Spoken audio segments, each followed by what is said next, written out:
Llegaron la madre de Jesús y sus hermanos, desde fuera lo mandaron a llamar.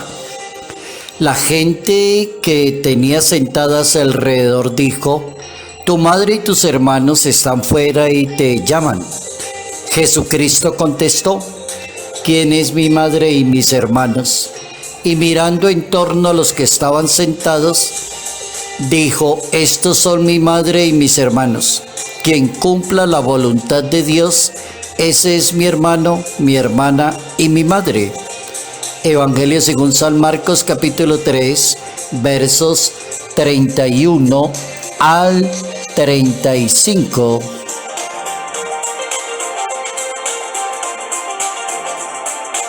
Un sabio consejo: hacer siempre la voluntad de Dios.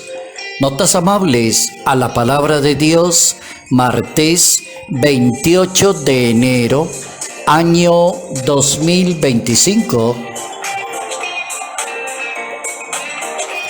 Nuestro santo para hoy es la persona que más ha dejado aportes en la historia de la Iglesia Católica, en el campo intelectual, en el campo testimonial, en el campo de la oración, en el campo de la humildad. Cantidad de aportes impresionantes. Es considerado el doctor angélico en la Iglesia Católica.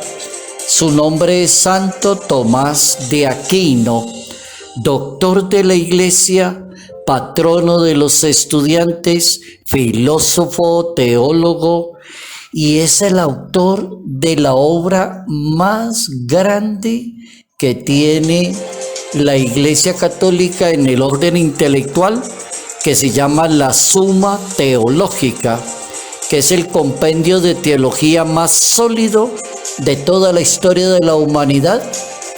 Le dicen a Santo Tomás el doctor angélico, el doctor común, el doctor de la humanidad. Es movido por el pensamiento, por la filosofía, el intercambio entre la fe, la razón, el creer, el saber, teología y filosofía. Nuestro santo, Santo Tomás de Aquino, nace en Roca Seca, que es una localidad muy cercana a un pueblo que se llama Aquino, Nápoles, en el año 1225. Realizó allí los primeros estudios en los monjes benedictinos en el Monte Cassino. Está ubicado cerca del castillo, y después fue a la Universidad de Nápoles y se distinguió por inteligente, agudo, sabio. Después hizo el doctorado y viajó a París y estudió también allá en París. El santo se distingue por donde va caminando, se va distinguiendo, y por la inteligencia recibió el título de doctor en teología en la Universidad de París. Tenía 27 años de edad en ese momento.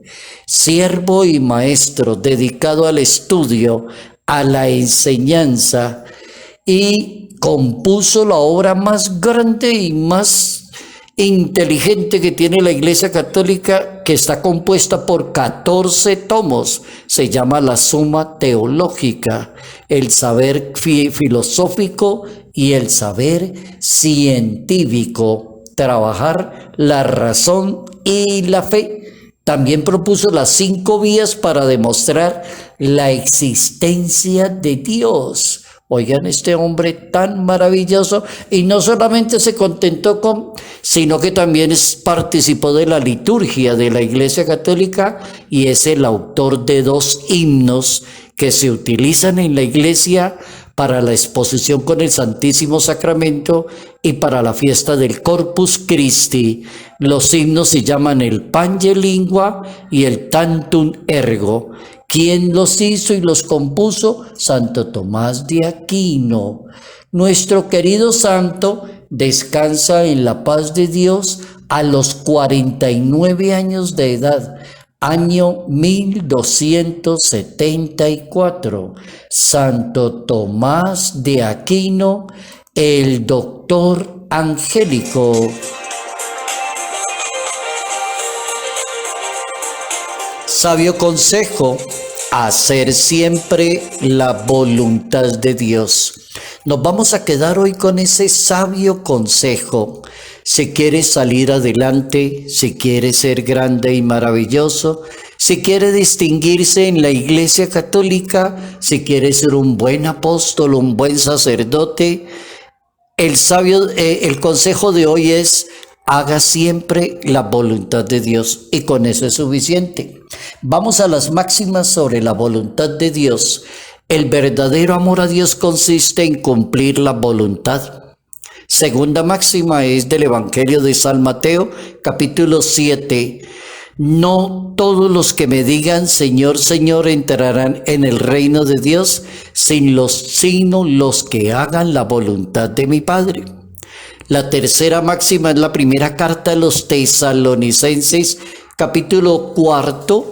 La voluntad de Dios, ¿cuál es? Que sean santos, que estén pendientes de no caer en el pecado y que cada uno sepa usar su propia santidad de vida.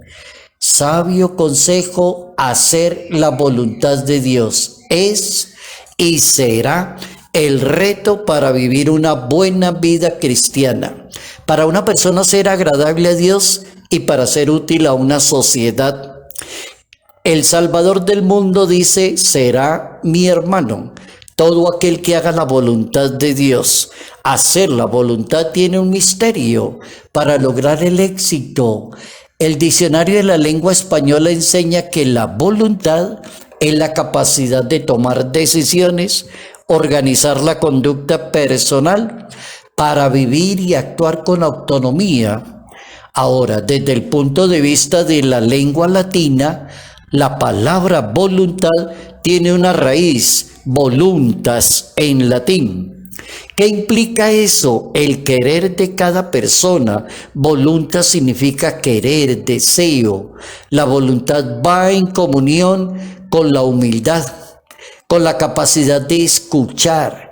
Por ejemplo, Platón, como eminente filósofo griego y fundador de la academia, enseñaba la importancia de la voluntad. Platón decía que la voluntad es fuente de la responsabilidad en el comportamiento de un ser humano. Aristóteles, el gran filósofo occidental, como padre de la filosofía occidental, planteó la voluntad en comunión con la ética. Aristóteles le dijo a la humanidad: la voluntad tiene que ir unida a la ética y por ende permite que las personas sean virtuosas. Una persona sí llega a ser virtuosa, grande y maravillosa cuando une esas dos cositas, la ética y la voluntad. La voluntad es hacer el bien, hacer lo correcto. La palabra de Dios, la escritura recuerda que cuando la voluntad se enfrenta a la fe de Dios, entonces se convierte en pecado y en rebeldía cuando se enfrenta y no la acepta. Entonces ya tendremos personas rebeldes y personas que no quieren aceptar nada. Por ejemplo, el pecado original que está narrado en el capítulo 3 del libro del Génesis. El Hijo de Dios enseña cómo logró él cumplir la misión. Le dijo a la humanidad: no busco mi voluntad, sino la voluntad del que me envió. Evangelio de Juan, capítulo 5. No puedo yo hacer nada por mí mismo si no escucho y juzgo. Mi juicio es justo, porque no busco mi voluntad, sino la voluntad de mi Padre Celestial. Carta a los Hebreos, capítulo 10. El apóstol San Pedro enseña: el mundo pasa y sus deseos. Quien hace la voluntad de Dios permanece para siempre. Primera carta de Pedro, capítulo 4. Jesucristo vino para hacer la voluntad de Dios. ¿Cómo lo logró? Tomó la condición de esclavo y fue obediente hasta la cruz. Carta a los Filipenses, capítulo 2. Ahí tenemos una buena cantidad de ejemplos excelentes para aprender algo tan corta esa frase, para aprender a hacer la voluntad de Dios. Sabio consejo, haga la voluntad de Dios. La voluntad de Dios es que sean santos. Solamente hará la voluntad de Dios, será mi hermano y mi hermana, pero si usted hace la voluntad de Dios, salud, paz y bendición, bendición en el nombre del Padre, del Hijo y del Espíritu Santo. Padre Jairo Yate Ramírez, Arquidiócesis de Ibagué.